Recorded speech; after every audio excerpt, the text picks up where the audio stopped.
Guys, நாளைக்கு நிஃப்டியோட update பார்த்தீங்கன்னா 25,571 டச் ஆச்சுன்னா அந்த ஜோனுக்குள்ளே வந்தால் மார்க்கெட் புல் பேக் ஆகும்.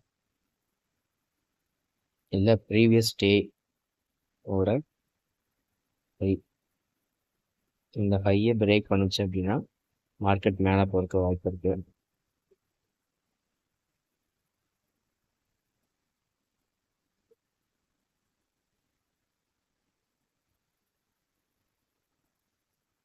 இல்லை அப்படின்னா மார்க்கெட் இந்த ஜோனை ஹிட் பண்ணுச்சு அப்படின்னா மார்க்கெட் புல் பேக் ஆகி நம்ம பையர்ஸ் உள்ள வரதுக்கு வாய்ப்பு ஜாஸ்தியாக இருக்குது.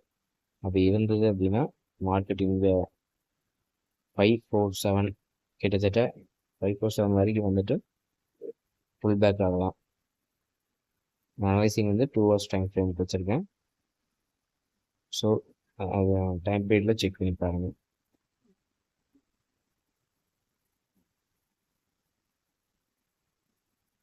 நெக்ஸ்ட் லெவல் பார்த்தீங்கன்னா 26,192 பிரேக் பண்ணுச்சுன்னா ஒரு கன்யூஸ் அப்படின்றதுக்கு வாய்ப்பு இருக்குது. ப்ரீவியஸ் லெவல் எல்லாமே மார்க் பண்ணி கொடுத்துருக்கோம். நம்ம லெவல்ஸ் எல்லாம் மார்க் பண்ணி அக்யூரன்சி பார்த்துருக்கீங்க. அது மாதிரி டே 5-4 சார்ட்டை வந்து பேக் டெஸ்ட்டில் நான் அப்டேட் பண்ணுறேன். அதையும் செக் பண்ணி பாருங்கள்.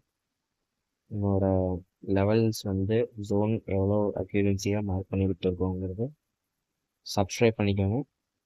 டெய்லி அப்டேட்ஸ் வந்து உங்களுக்கு லைவில் வந்துட்டு இருக்கு. டே 4 லெவல்ஸ் வந்து மார்க் பண்ணியிருக்கோம்.